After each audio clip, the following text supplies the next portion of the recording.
Mr. Speaker, thank you. I rise to support this motion by the distinguished Senator Monfire.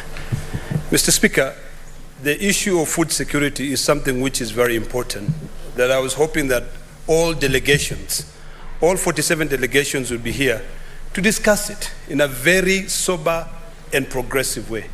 Mr. Speaker, we know the problem and we know the solutions.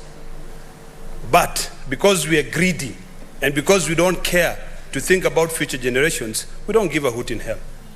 Mr. Speaker, I think it's about time that when a motion like this comes before this House, we now start looking at the resolutions which are being sought here. When we talk about food security, every county in this country must understand its weather patterns.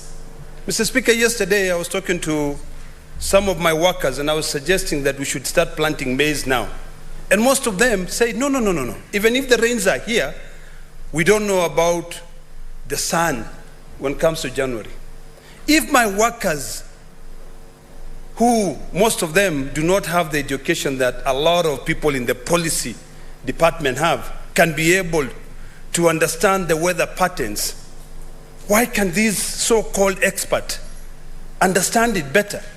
Mr. Speaker, this issue of food security is something that we now, as a country, unless we are prepared to starve to death, and sometimes I wonder, is it because that we can afford to dress very nicely, wear expensive suits, drive fancy cars, that we don't care about the people in Turkana, that we don't care about the millions of people in this country who are currently starving?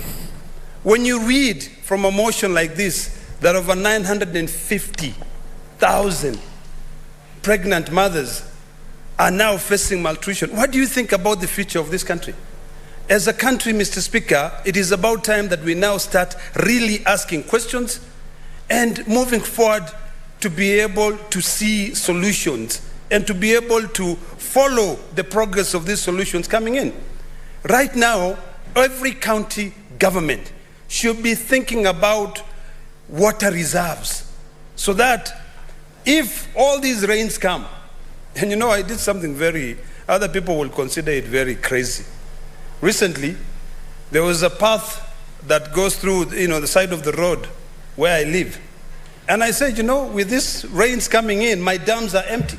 So you know what I did? I went and I brought a lot of stones. I barricaded the place. The water came in and I diverted the water into 3 of my dams.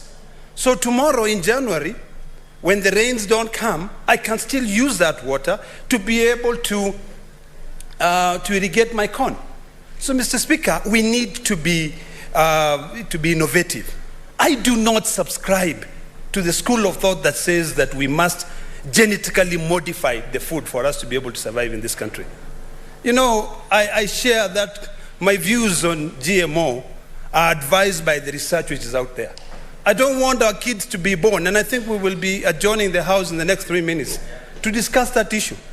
I don't want future kids to be born with 6 fingers just because we do not. I don't want a situation where a country, a developing nation, because I still consider Kenya, even if Kenya is the largest economy in East and Central Africa, with a GDP of $110 billion, most of us who live in the rural areas are still surviving with a $1 a day. If the normal people, if they don't work in a day, they starve. So I think now, with this motion that has been proposed by the distinguished Senator Monfire, right now the Committee of Agriculture in this House should follow up and ensure that since agriculture is devolved, very little money should be left in Nairobi, in the capital. The money which should be left, not Nairobi County, so that I don't get in trouble with my good brothers from Senator from Nairobi, but from the national government. Once we devolve, let's look at each and every county. When you go to a county like Kajiado, Narok, you go to Samburu, you go to the north, what we need to be thinking about is a government offtake program that guarantees that farmers, when they have their cows, they can still sell their cows at a minimum of 50,000 Kenya shillings. And that the technology is there. If my good brother, and I know I have 30 seconds, my good brother, Senator from Nyeri, can sit down and discuss with me about technology to be able to preserve meat, we can discuss that. Because you're already harvesting it, you're already slaughtering the cow. But if you are coming to discuss with me a technology where we alter the genetics of human beings, because to a greater extent, when you alter the genetics of food, when you modify the genetics of food, you're modifying it. You're modifying the genetics of human being. In most cases, Mr. Speaker, and I want to qualify my statement there, a lot of people suffer from secondary smoking. If you sit in a place where people are smoking every day, if you sleep in a room that everybody is smoking and every day, and I'm sure, Doctor, the majority whip will agree with me, you will have secondary smoking.